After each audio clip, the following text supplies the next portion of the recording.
Everyone, मैं doctor तैन रस्तोगी आप सबका अपने यूट्यूब चैनल में बहुत बहुत स्वागत करती हूँ। फ्रेंड्स, आज हम बात करेंगे हील के बारे में कि हील पेन क्या होता है, एड़ी का दर्द क्या होता है और क्या इसके कारण हो सकते हैं और क्या इसके अंदर होम्योपैथिक हम दवाई ले सकते हैं। फ्रेंड्स, अगर आप मेरे चैनल पे नए हैं तो प्लीज़ मेरे चैनल को जल्दी से सब्सक्राइब कीजिए, जिससे आगे आने वाले इंफॉर्मेटिव वीडियोज़ आपको मिलते रहें।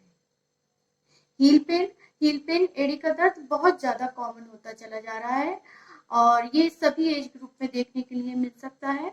ज़्यादातर जो महिलाएं होती हैं उन लोगों में ज़्यादा ये हील पेन की कंप्लेन देखने के लिए मिलती है। ज़्यादातर जो फीमेल पेशेंट आती है वो ज़्यादातर क्लिनिक पे आती हैं और कहती हैं कि मेरे एड़ी के अंदर दर्द है।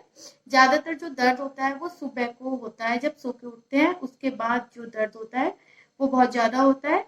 यहाँ तक कि जो पैर होता है वो जमीन पे नहीं रख पाती हैं, जिस पैर रखते ही उन्हें बहुत ज़्यादा दर्द होता है, चुभन सी, नमनेस, सुन्नपन सा उन्हें महसूस होता है। फिर जैसे वो कंटिन्यू वर्क पे करती रहती हैं ना, अपना रोज के काम धाम करना शुरू करती हैं, उसके बाद धीरे धीरे वो दर्द कम हो जाता है, मगर जो दर्द है फिर भी हल्का हल्का बना रहता है।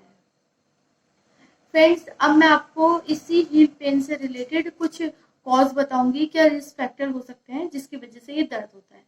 सबसे पहले आता है कि अगर आप ओबेसिटी है, यानी अगर आप मोटापे के शिकारी हैं, मोटापे की वजह से भी जो हील पेन होता है हो सकता है।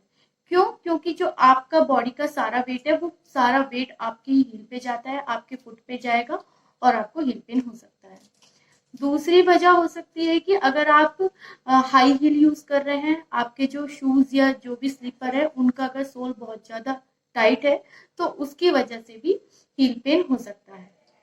तीसरी वजह हो सकती है कि अगर आपका जो फुट है वो फ्लैट फुट है तो उसकी वजह से भी हो सकता है, या फिर जो फुट के बीच में जो आर्च होता है, बीच में जो ऐसे करके कर्व आता है हमारे फिंगर्स और हमारे जो नीचे का एड़ी का हिस्सा होता है उसके बीच में अगर जो कर्व आता है वो बहुत ज्यादा है कर्व, तो भी आपको पेन हो सकता है।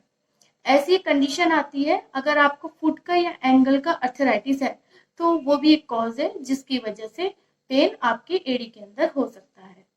अब मैं कुछ ऐसे कारण बताती हूँ जो पैथोलॉजिकल कारण है, जिनकी फाइंडिंग आप एक्सरे या डायग्नोसिस करेंगे तो आपको पता चलेगा। पहला आता है प्लांटर फेशिया। प्लांटर फेशियाटिस कहते हैं जिसे। अब पहले आप ये जान लीजिए कि प्लांटर फेशिया होता क्या है।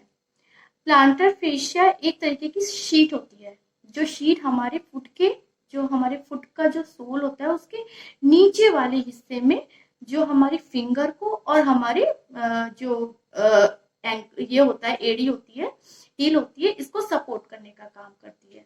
अगर इस जो ये फेशिया होता है इसके अंदर कोई भी इंफेक्शन हो जाता है या इन्फ्लेमेशन हो जाता है या इंजरी हो जाती है या ओबेसिटी है, अगर उसके ऊपर ज्यादा मतलब इस तरीके की कोई भी कंडीशन डेवलप हो रही है तो वो कंडीशन कहलाती है प्लांटर फेशियाटिस। तो इसमें हमारी हील के अंदर पेन होना शुरू हो जाएगा। दूसरी वजह आती है कि अगर एक और आती है एक्लिस टेंडनाइटिस। अब एक्लिस टेंडन क्या होता है पहले आप ये जान लीजिए। उससे पहले ये जान लीजिए कि टेंडन का काम क्या होता है। टेंडन हमारी बॉडी का टेंडन हमारी बॉडी के अंदर जो हमारी मसल होती है और हमारी बोन को, दोनों को कनेक्ट करने का काम करता है। अब जो एक्लिस टेंडन होता है ये हमारी बॉडी का लॉन्गेस्ट और लार्जेस्ट स्ट्रॉन्गेस्ट टेंडन होता है। अब ये हमारी जो काफ मसल होती है, हमारे जो पैर में पीछे की तरफ काफ मसल होती है, वहां से होता हुआ हमारे नीचे एड़ी तक आता है। अब ज्यादातर जो लोग रनर होते हैं या फिर जो लोग फुटबॉल प्लेयर वगैरह होते हैं तो उनके अंदर क्या होता है, इस जो टेंडन है इसके अंदर इन्फ्लेमेशन हो जाता है या इंजरी हो जाती है, जिसकी वजह से क्या होता है एड़ी के अंदर पेन हो सकता है। फ्रेंड्स, अब तीसरी कंडीशन आती है बर्साइटिस। अब ये जान लीजिए कि बर्सा क्या होता है, इसका क्या काम होता है, कहाँ पर हमारी बॉडी में होता है। जो बर्सा होता है ये जेलिक लाइक कुशन होता है जो कि हमारी बॉडी के अंदर जितने भी जॉइंट्स हैं उन्हें सपोर्ट देने का काम करता है। जैसे जैसे कि अगर हमारी रिस्ट के अंदर भी बर्सा होता है, एल्बो के अंदर यहाँ पे भी बर्सा होता है, और जो हमारा फुट है उसके अंदर भी, हमारे नी जॉइंट में सब जगह बर्सा होता है। अगर इसी के अंदर कोई भी इन्फेक्शन हो जाता है या फिर कोई भी इंफ्लेमेशन, इंजरी कुछ भी हो जाती है तो भी हमारी सोल के अंदर, हमारी हील के अंदर पेन हो सकता है।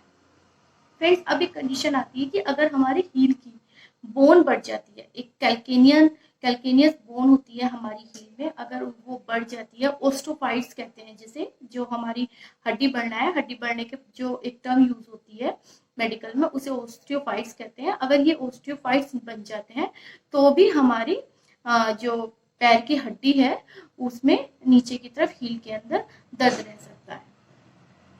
फ्रेंड्स, ये सारे तो मैंने आपको कॉज और रिस्क फैक्टर बताया कि किन की वजह से दर्द हो सकता है। अब दर्द है, आपको ज्यादा दर्द है तो आप एक्सरे करवाइए या एमआरआई, अल्ट्रासाउंड। तो इन सब से आपको पता चल जाएगा कि एटलीस्ट आपकी जो हड्डी है उसके आसपास क्या पैथोलॉजी डेवलप हो रही है। फ्रेंड्स, अब मैं आपको बताती हूँ कि क्या होम्योपैथिक ट्रीटमेंट लेना चाहिए जब हील पेन हो या एड़ी का दर्द हो। सबसे पहले आती है, अगर एड़ी की आपकी ओस्टियोफाइट्स बन गए हो, यानी एड़ी की जो हड्डी है वो बढ़ गई हो, जिसकी वजह से नमनेस, सुनपन ये रहने लगा हो, तो ऐसी कंडीशन में हम कैलकेरिया फ्लोर 6S लेनी है। ये एक बायोकेमिक मेडिसिन है और इस मेडिसिन की आप 4 गोली सुबह लेनी है आपको और 4 गोली आपको शाम को लेनी है। और यही कंडीशन है कि हड्डी बढ़ गई है, तो इस कंडीशन में साथ साथ में आपको थूजा 200 यूज करनी है। इसकी 4 बूंद हर 5वें दिन आपको लेनी है। ओनली 1 डोज आपको थूजा की लेनी है। अब फ्रेंड्स, तीसरी मेडिसिन आती है रस्टॉक्स 30।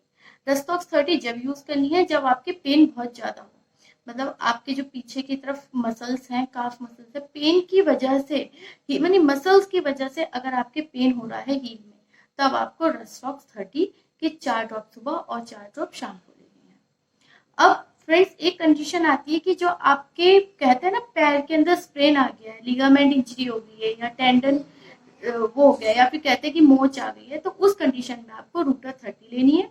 इस कंडीशन में भी आपके हील के अंदर पेन हो सकता है, तो रूटर 30 की 4 बूंदे सुबह और 4 बूंदे शाम को आपको लेनी है।